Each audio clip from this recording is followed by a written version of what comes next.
মোজাম্মেল খান গুরুগম্ভীর কণ্ঠে বলে উঠলেন, বাইক নিতে হবে না, তোমাকে আমি একটুও বিশ্বাস করি না।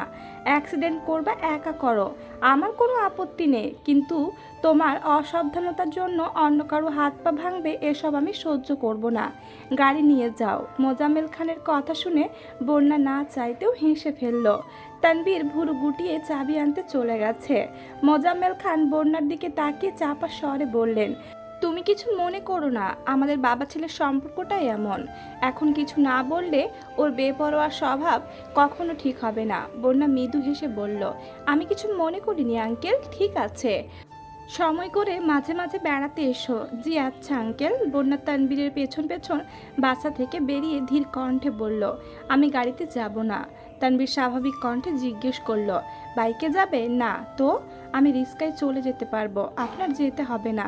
তানবীর মুখ ফুলিয়ে শ্বাস ছেড়ে গম্ভীর কণ্ঠে বলল, তোমাকে বাসায় পৌঁছে দেওয়া আমার দায়িত্ব, আর সেই দায়িত্বটা স্বয়ং মোজাম্মেল খান আমাকে দিয়েছেন। ওনার কথা অমান্য করলে আমাকে বাসায় জায়গা দিবেন না। তুমি কি চাও? বন্যা তৎক্ষণাৎ উত্তর দিল, না, আমার জন্য আপনার কোনো সমস্যা হোক তা আমি কখনোই চাইবো না। কিন্তু কোনো কিন্তু নেই, তুমি রিস্কায় যেতে চাইলে তাই যাব। চলো। আঙ্কেল যে গাড়ি নিতে বলল, তোমার আঙ্কেল নিশ্চয় এও বলেছেন আমি দায়িত্ব জ্ঞানহীন বেপরোয়া স্বভাবের ছেলে। গাড়ি না নেওয়ার অপরাধী না হয় দুই একটা বকা খেয়ে নিব। বন্যা আর চোখে তানবীরের দিকে তাকিয়ে মলিন হেসে বলল, সব বুঝেন, তাহলে বেপরোয়া চলাফেরা করেন কেন? তানবীর উত্তর না দিয়ে উল্টো প্রশ্ন ছুড়ে দিল, আব্বুর মতো তোমারও কি তাই মনে হয়? তানবীর সামনে চলে গেছে। বন্যা অবাক লোচনে কিছুক্ষণ তাকিয়ে রইল, কি বলবে তার উত্তর খুঁজে পেল না। খানিক বাদে মেন গেটের দিকে এগিয়ে গেল। প্রথমবারের মতো এক রিস্কায় দুইজন পাশাপাশি বসেছে।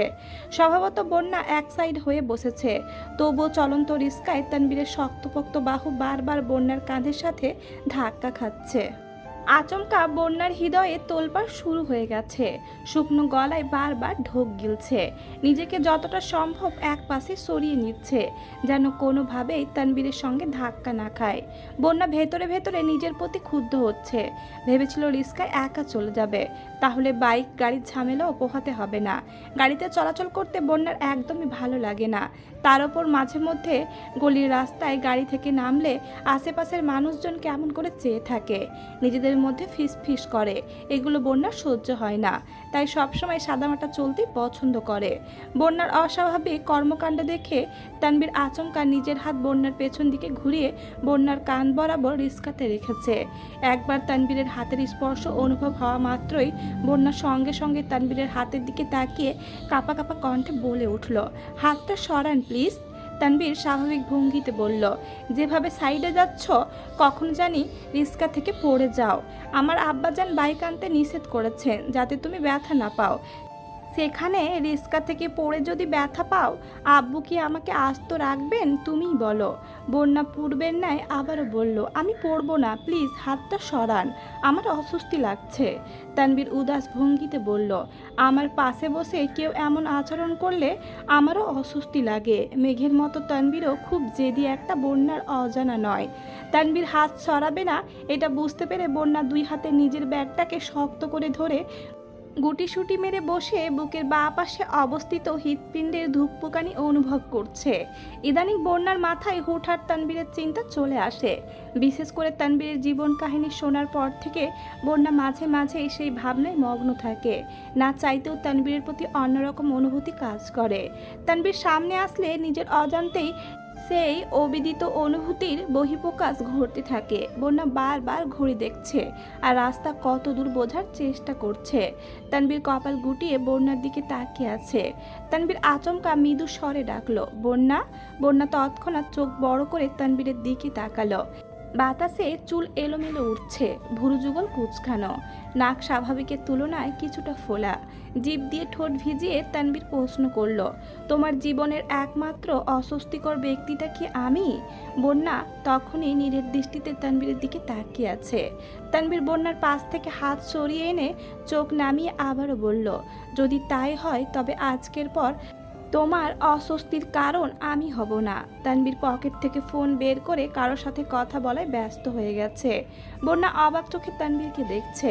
তানবীরের মনোযোগ ফোনে, অন্যদিকে তাকিয়ে গুরুগম্ভীর কণ্ঠে কথা বলেই চলেছে।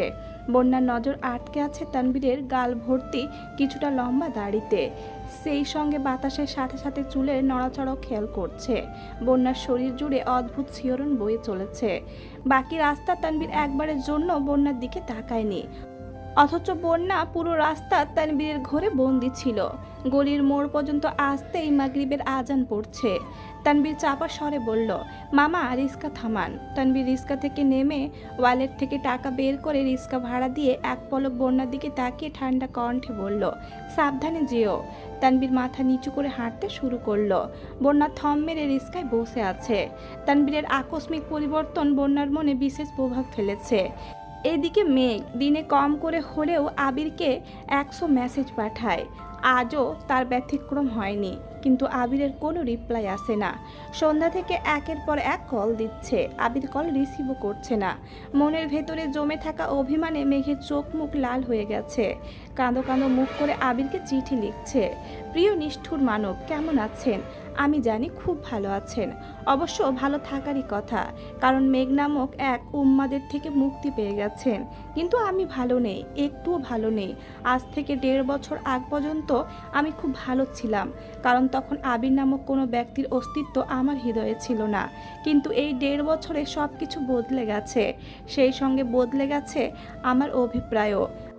আবির নামক নিষ্ঠুর মানবের প্রতি আমার তীব্র আসক্তি জন্মেছে। প্রতিনিয়ত ওনাকে দেখার জন্য উদ্দীপ্ত হয়ে উঠেছি। ওনার আকস্মিক দূরত্ব মেনে নেওয়া আমার পক্ষে সম্ভব ছিল না। তার ওপর আমার অবিদ্যমানতায় ওনার চলে যাওয়াটা কোনোভাবে সহ্য করতে পারিনি। তাই ওনার আদেশ মেনে নিজেকে নিয়ন্ত্রণ করতে ব্যর্থ হয়েছি। ওনাকে জানিয়ে দিয়েন আমি এখন আলহামদুলিল্লাহ সুস্থ আছি, খাওয়া দাওয়া ওষুধ সব কিছু ঠিক মতো খাচ্ছি। যদি সম্ভব হয় তবে আমায় যেন ক্ষমা করে দেন। উনি আমার মেসেজের রিপ্লাই করছেন না, তাই বাধ্য হয়ে চিঠি লিখছি। আমার একটা কবুতর থাকলে তার পায়ে বেঁধে চিঠিটা পাঠাতাম, কিন্তু আফসোস আমার এমন কোনো মাধ্যম নেই, তাই বাধ্য হয়ে চিঠিটা ইনবক্সে পাঠাতে হচ্ছে। ওনার গুরুত্বপূর্ণ সময় নষ্ট করার জন্য আন্তরিকভাবে দুঃখিত। আজ আর কোনো মেসেজ দিব না, ওনাকে সাবধানে থাকতে বলবেন। ইতি ওনার অবাধ্য ডোনা মেঘ। আবির ল্যাপটপে কাজ করছিল। মেঘের আইডি থেকে মেসেজটা আসা মাত্রই ফোন হাতে নিয়ে মেসেজটা পড়েছে। 2 চোখ বন্ধ করে দীর্ঘ নিঃশ্বাস ছেড়ে তানবীরকে কল দিল। তানবীর কল রিসিভ করে একদমে সরি সরি সরি বলেই যাচ্ছে। আবির ঠান্ডা কণ্ঠে ধমক দিল, হয়েছে থাম, এখন সরি বললে আর কি হবে? তানবীর মৃদু স্বরে জিজ্ঞেস করলো, বনুর সাথে কথা হয়েছে? না। রাগটা সাইডে সরিয়ে বনুর সাথে একটু কথা বলো, ওর মনের অবস্থা খুব খারাপ। আবির কণ্ঠ খাদে নামিয়ে বলল, এত সহজে তোর বোনকে ছাড় দিচ্ছি না।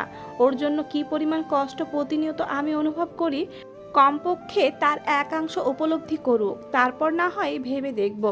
তানবীর গম্ভীর কণ্ঠে বলল, আমার বোনের চোখে তোমার জন্য আর এক ফোঁটা অশ্রু দেখতে চাই না আমি। আবির মেকির স্বরে বলল, আফসোস আজ একটা বোন নেই বলে আমার পক্ষ ধরে কেউ কথা বলতে পারে না।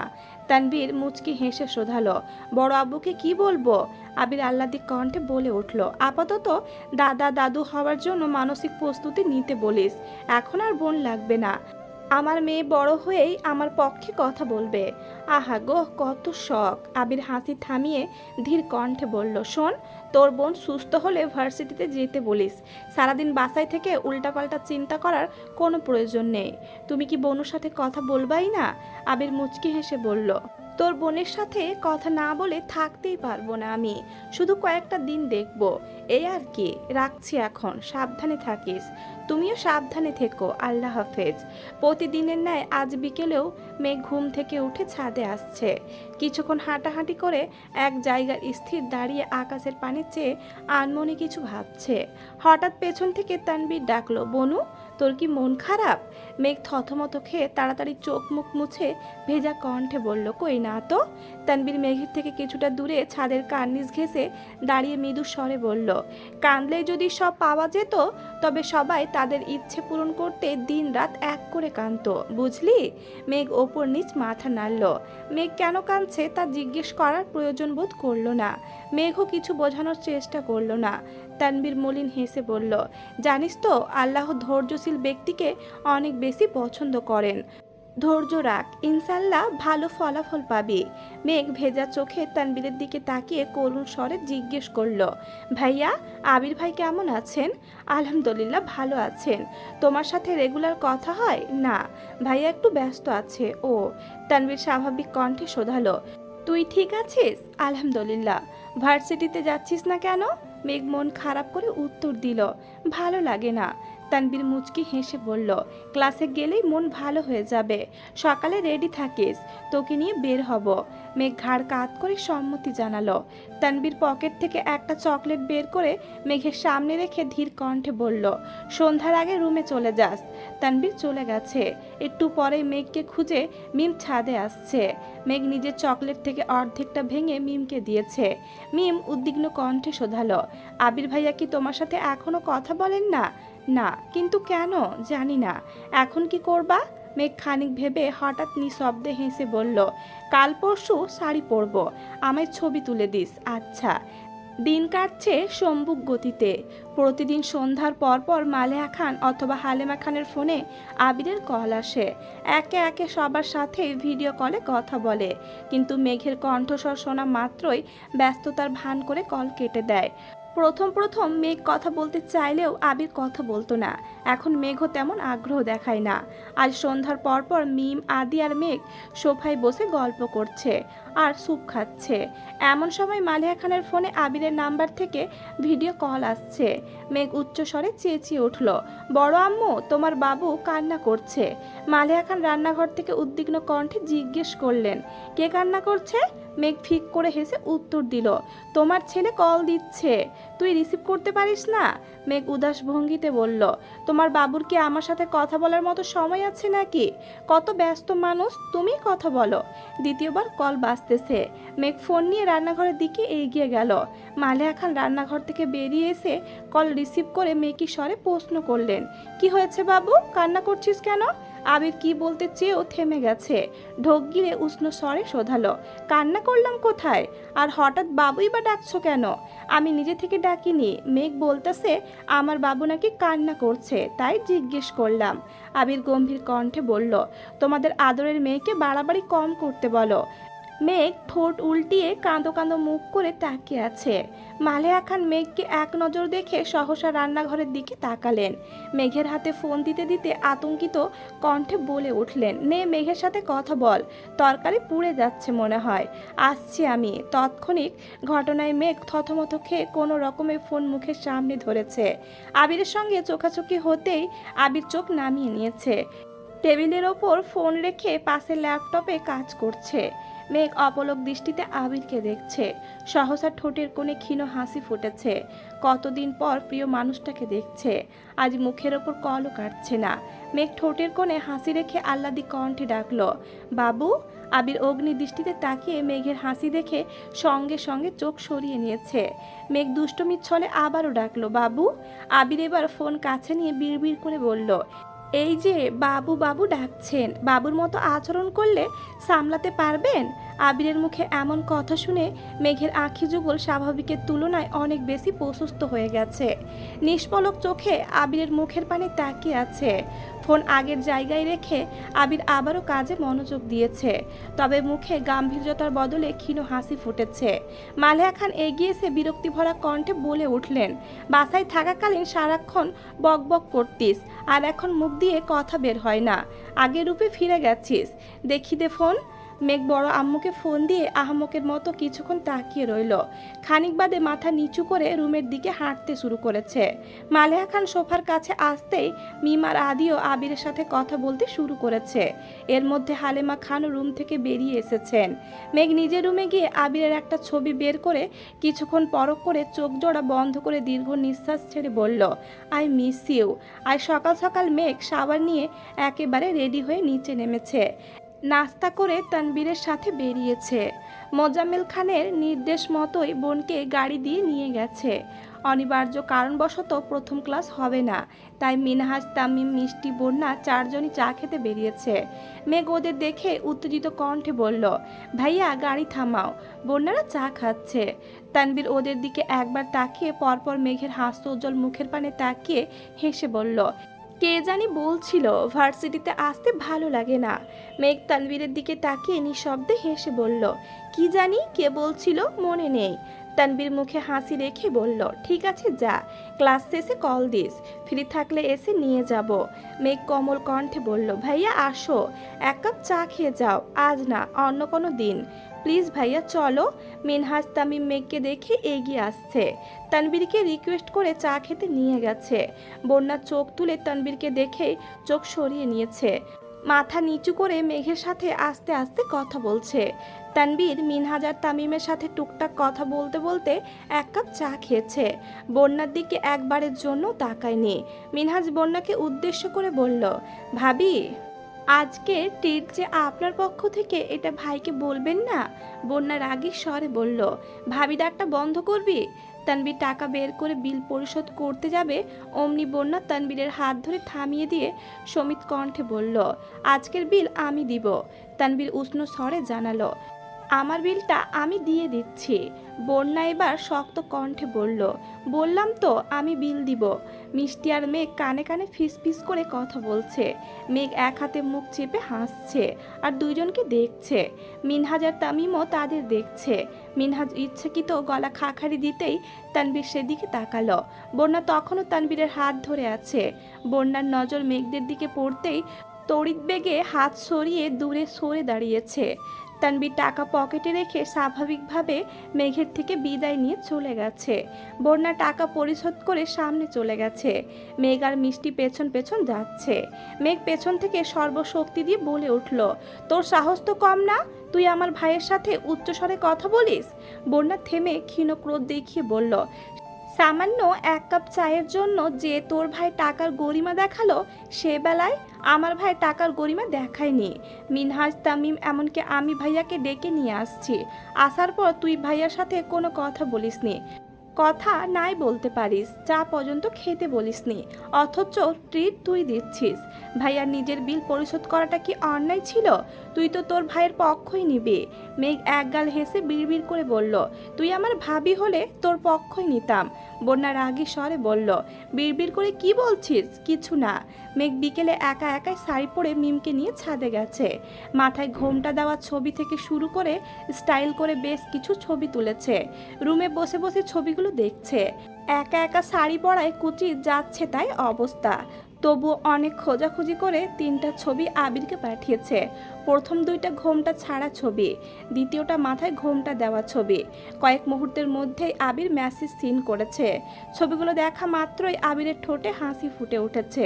মেঘের মায়াবী আদলে তাকিয়ে আবির মোলায়েম কণ্ঠে বলে উঠল, মাশাল্লাহ। দেখি আবিরের দরুন তার প্রিয়সীর মন ঠিক কতখানি উত্তপ্ত হতে পারে। কাছে টেনে ছবিগুলো দেখতে দেখতে আবির হঠাৎই কপাল গুটালো। শাড়ির কুচিতে নজর আটকে আছে। আবির মুচকি হেসে আকুল কণ্ঠে বলল, ইস, আমি কাছে থাকলে কুচির বেহাল দশা হতেই দিতাম না। আবিরের রিপ্লাই পাওয়ার আশায় মেঘ নিষ্পলক দৃষ্টিতে ফোনের দিকে তাকিয়ে আছে। 5 মিনিট, 10 মিনিট, 15 মিনিট হয়ে গেছে, অথচ কোনো রিপ্লাই আসছে না। মেঘের ব্যাকুল মন কোনোভাবে শান্ত হচ্ছে না। ড্রেসিং টেবিলের সামনে দাঁড়িয়ে বেশ কিছুক্ষণ ভেবে হঠাৎই মুচকি হেসে বলল, কথায় আছে, সোজা আঙুলে ঘি না উঠলে আঙুল বাঁকাতে হয়। এতদিন আপনার বহু তাল বাহানা সহ্য করেছি, এবার আমার ভিন্ন রূপ দেখাবো। মেঘ নিজের তোলা শাড়ি পরা ছবিগুলো থেকে 2টা ছবি ফেসবুকে ডে পোস্টে দিয়ে অপেক্ষা করছে। যেই ভাবনা সেই কাজ। পোস্ট করার 10 মিনিটের মধ্যেই আবির পোস্ট সিন করেছে। মেঘ মিটিমিটি হাসছে। আবিরকে জ্বালানোর এর থেকে উত্তম উপায় আর নেই। হাতে গোনা 2 মিনিটের মধ্যে মেঘের আইডি থেকে ছবিগুলো ডিলিট হয়ে গেছে। মেঘ নিঃশব্দে হেসে বিড়বিড় করল, মিস্টার খান, আপনি ধরা পড়ে গেছেন। আপনার রাগ জেদের আড়ালে লুকানো অনুভূতি প্রকাশিত হয়ে গেছে। আপনি সব কিছু আড়াল করতে পারলেও আপনার অন্তরের হিংসুটে মনোভাবকে কোনোভাবে আড়াল করতে পারবেন না। একদিনের ব্যবধানে আবিরকে পাঠানো মেসেজের পরিমাণ কমে এসেছে। ছবি পাঠানোর পর 2 দিনে আবিরকে একটাও মেসেজ করেনি, এমনকি একবারের জন্য কলও করেনি। সন্ধ্যায় কল দিয়ে আবিরকে শুনিয়ে শুনিয়ে মেঘ ইচ্ছাকৃত ব্যস্ততার ভান করে। আবিরের বড় মামি অসুস্থ, তাই আজ সকাল সকাল আলী আহমেদ খান আর মালেহা খান ত্রিশালের উদ্দেশ্যে রওনা দিয়েছেন। বিকাল দিকে মেঘ কল দিয়ে মামির খোঁজ নিয়েছে। মালিহা খানরা এক রাত থাকবেন, সেই সুবাদে নিশ্চিতভাবে বলা যায় আজ আবির হালিমা খানের নাম্বারে কল দিয়েই দিবে। এই জন্য সন্ধ্যার পরপর মেঘ নিজের নাম্বার থেকে হালিমা খানের নাম্বারে কল দিয়ে দুই ফোন বিছানার ওপর রেখে বেলকনিতে দাঁড়িয়ে গুনগুন করে গান গাইতেছে। মিমকে আগে থেকে সব কিছু শিখিয়ে দিয়েছে। মামুনির নাম্বার ওয়েটিং পেয়ে আবির বাধ্য হয়ে কাকিয়ার নাম্বারে কল দিয়েছে। যথারীতি মিম কল রিসিভ করে মেঘের শেখানো কথাগুলো বলতে শুরু করেছে। আবির সেসব কথায় পাত্তা না দিয়ে গম্ভীর কণ্ঠে জিজ্ঞেস করলো, মামুনি কি বেশি ব্যস্ত? মিমের সরল স্বীকারোক্তি। মামুনি সম্পূর্ণ ফ্রি, আম্মুর সঙ্গে গল্প করছেন। কেন ভাইয়া? আবির ভুরু গুটিয়ে ভারী কণ্ঠে প্রশ্ন করলো। মামুনির ফোন ওয়েটিং কেন? ও আচ্ছা, মামুনির ফোন দিয়ে আপু কার সঙ্গে যেন কথা বলতেছে। আবির তড়িৎ গতিতে বলে উঠল, 30 মিনিট যাবত ওয়েটিং। এত সময় ধরে কার সাথে কথা বলছে? আমি জানি না, আমাকে বিরক্ত করতে নিষেধ করেছে। আবিরের কপাল কুঁচকানো, মুহূর্তেই চেহারায় অন্ধকার হয়ে গেছে। ঢোক গিলে নিজেকে সংযত করে ধীর কণ্ঠে বলল, ফোনটা মামুনি না হয় কাকিয়াকে দে। ঠিক আছে। মিম ফোন দিয়ে দৌড়ে মেঘের রুমে চলে গেছে। মেঘকে ঘটনা বলতেই মেঘ শুধু মুচকি হাসলো। মামুনি আর কাকিয়ার সাথে কথা শেষ করে আবির তৎক্ষণাৎ তানবীরকে কল দিয়েছে। যথারীতি তানবীর ও মিনহাজ তামিমকে কল দিয়ে পরপর বন্যাকে কল দিয়েছে। বন্যা কল রিসিভ করতেই তানবীর প্রশ্ন করলো, সন্ধ্যার পর বনুর সাথে কথা হয়েছে তোমার? বন্যা স্বাভাবিক কণ্ঠে উত্তর দিল, আজ ফোনে কথা হয়নি। কথা হয়নি? না। কেন? তেমন কিছু না, রাখছি। তানবীর বাসায় ফিরে আম্মুর ফোনও চেক করেছে, অথচ কারো নাম্বার নেই। মেয়েকে সরাসরি কিছু জিজ্ঞাসা করতে পারছে না। আলী আহমেদ খান আর মালিহা খান এক রাত থেকে পরদিনই বাসায় চলে আসছেন। আলী আহমেদ খান বাসায় ফিরে বিকেল থেকে মন খারাপ করে সোফায় বসে আছেন। মালিহা খান শান্ত স্বরে জিজ্ঞেস করলেন, আপনার কি শরীর খারাপ? আলী আহমেদ খান এপাশ ওপাশ মাথা নাড়লেন। মোজাম্মেল খান নিজের রুম থেকে বেরিয়ে আস্তে আস্তে বললেন, ভাবি, ভাইজানের শরীর নয়, মন খারাপ। এই মন আর ভালো হবে না। মালিহা খান উদ্বিগ্ন কণ্ঠে শোধালেন, কেন? কি হয়েছে? মোজাম্মেল খান ঠাট্টা স্বরে বললেন, ভাইজান, ভাবিকে বলবো? আলী আহমেদ খান গম্ভীর কণ্ঠে হুঙ্কার দিতেই মোজাম্মেল খান থেমে গেছেন। মোজাম্মেল খান হালিমা খানকে উদ্দেশ্য করে বললেন, 2 কাপ চা দিও। মেঘ সিঁড়ি দিয়ে নামতে নামতে আহ্লাদি কণ্ঠে বলল, আব্বু, চা আমি করি। মোজাম্মেল খান আর আলী আহমেদ খান দুইজনে একসঙ্গে মেঘের দিকে তাকালেন। আলী আহমেদ খান ঠান্ডা কণ্ঠে বললেন, চা করতে পারবা? পারবো। মোজাম্মেল খান রাজভারী কণ্ঠে বলে উঠলেন, আমার মেয়ের হাতের রান্না খাওয়ার পর সামান্য চা নিয়ে ডাউট করা শোভা পায় না। আমার মেয়ে সব পারবে, প্রয়োজনে আমি শিখিয়ে দিব। আলী আহমেদ খান শুকনো গলায় কেসে উঠলেন। আব্বুর ওভার কনফিডেন্স দেখে মেঘ মৃদু হেসে রান্নাঘরে চলে গেছে। আলী আহমেদ খান মেকি স্বরে বললেন, তুই রান্না শেখাবি? হ্যাঁ, ঠিক আছে, তাহলে আগে তুই বল, চিংড়ি মাছের মালাইকারি কিভাবে রান্না করে? মোজাম্মেল খান ঝটপট উত্তর দিলেন, জানি না। আলী আহমেদ খান আবারও প্রশ্ন করলেন, পায়েস তো রান্না করতে পারবি নাকি? পারবো না। আলী আহমেদ খান তপ্ত স্বরে জিজ্ঞেস করলেন, এই জীবনে শখেও কোনোদিন রান্নাঘরে পা রাখিসনি? মোজাম্মেল খান মুখ ফুলিয়ে শ্বাস ছেড়ে বলল, আমি না হয় জীবনেও পা রাখিনি, গত 20 বছরে তুমি পা রেখেছ? এর মধ্যে মেঘ 2 কাপ চা নিয়ে আসছে।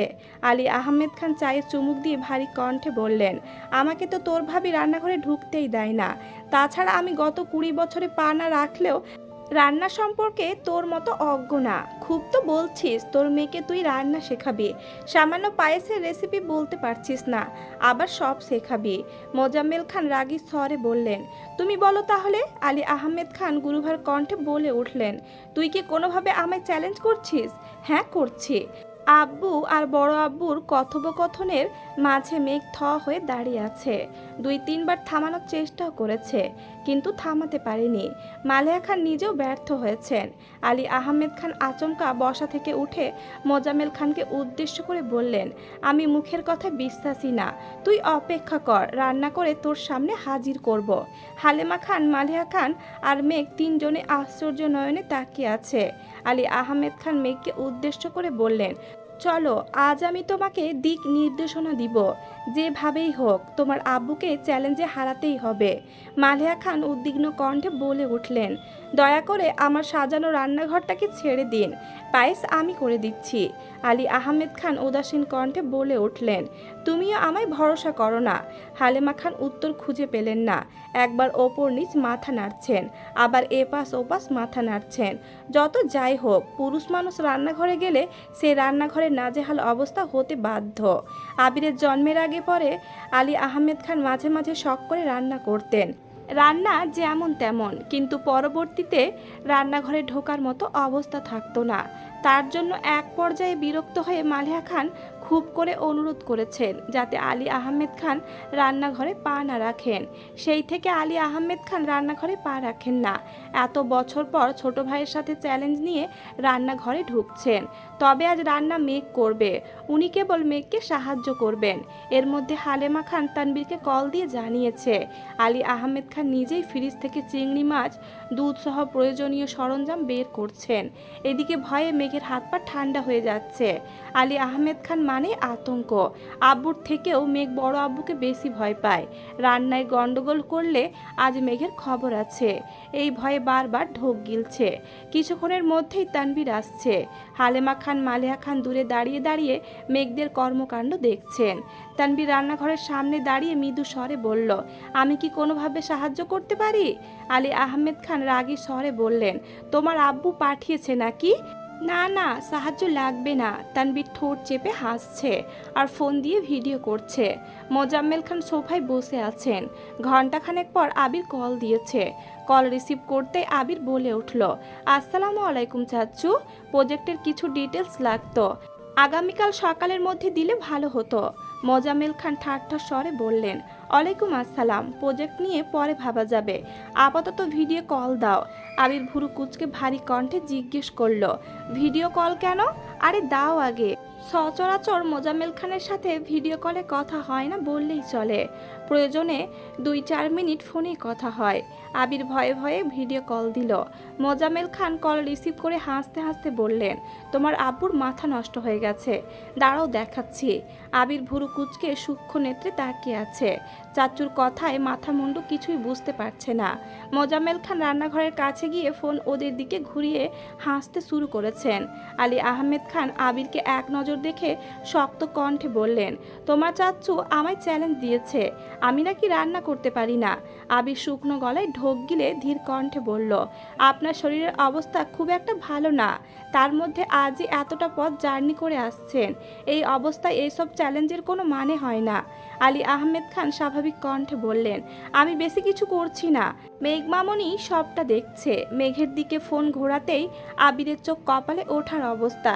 মেঘের কপালে কাপড় বাঁধা, চুলগুলো শক্ত করে খোপা করা, ওড়না পেঁচিয়ে কোমরে বেঁধে রেখেছে। মেঘকে এই অবস্থায় দেখে আবির শুকনো মুখে বিষম খেয়ে উঠেছে। আতঙ্কিত কণ্ঠে বলে উঠল, এই পাগ। আবির মুখে আসা কথাটা গিলে 2 চোখ বন্ধ করে দীর্ঘ নিঃশ্বাস ছেড়ে উষ্ণ স্বরে বলল, ও এখানে কি করে? মোজাম্মেল খান মেকি ভঙ্গিতে বললেন, তোমার আব্বু আমার মেয়েকে রান্না শেখাচ্ছে। আবির মনে মনে বিড়বিড় করলো, তোমাদের পাগলামির মাঝে আমার অবুঝ বউটাকে কেন টানো? আলী আহমেদ খান মৃদু স্বরে বললেন, আবির তুমি আমার স্পেশাল রেসিপিগুলো মিস করবে। আবির না চাইতেও মলিন হেসে শোধালো, তা কি কি রান্না হচ্ছে? চিংড়ি মাছের মালাইকারি, বেগুন ভর্তা, পাবদা মাছ ভুনা, আমার স্পেশাল ডালের রেসিপি, সাথে পায়েস। আবির উদ্বিগ্ন কণ্ঠে বলে উঠল, এত কিছু করার কি দরকার? আর আম্মু কোথায়? মিম মালেহা খানের কাছে ফোন নিয়ে গেছে। আবির রাগান্বিত কণ্ঠে বলে উঠল, আম্মু এসব কি হচ্ছে? তুমি কিছু বলছো না কেন? আমি অনেকবার বারণ করেছি, তোর আব্বু কি কথা শোনার মানুষ নাকি? আবির রাগান্বিত কণ্ঠে বলল, আব্বুর এই শরীর নিয়ে রান্নাঘরে ঢুকতে দিলে কেন? আর তোমরা কি এইটুকু বোঝো না, মেয়ে কি বেগুন পোড়াতে পারবে নাকি? হাত পা পুড়ে নাজেহাল অবস্থা করে ফেলবে। ওনাদের উল্টাপাল্টা চ্যালেঞ্জকে তোমরা কিভাবে সাপোর্ট করছো? মালেহা খান শান্ত স্বরে বললেন, কারো কিছু হবে না, তুই মাথা ঠান্ডা রাখ, তাছাড়া ওদের রান্না প্রায় শেষ দিকে। আবির রাগে স্বরে বলল, যা ইচ্ছে করো, আমার কি? আবির রাগে কল কেটে দিয়েছে। মেঘদের রান্না প্রায় শেষ দিকে। তানবীর ছবি তুলে আবিরকে পাঠিয়েছে। আবির ছবিগুলো দেখে সঙ্গে সঙ্গে রাগে ইমোজি পাঠিয়েছে। খাবার টেবিলে মুখোমুখি দুই ভাই বসা। মেঘ দুজনকে খাবার বেড়ে দিচ্ছে। মোজাম্মেল খান চুপচাপ খাবার শেষ করে উঠে যেতে যেতে বললেন, ভাইজান তুমি জিতেছ, এবার মন ভালো হয়েছে? আলী আহমেদ খান গম্ভীর কণ্ঠে বললেন, আমার মন ভালো করার অযথা উদ্যমটা খুব ভালো ছিল, ধন্যবাদ।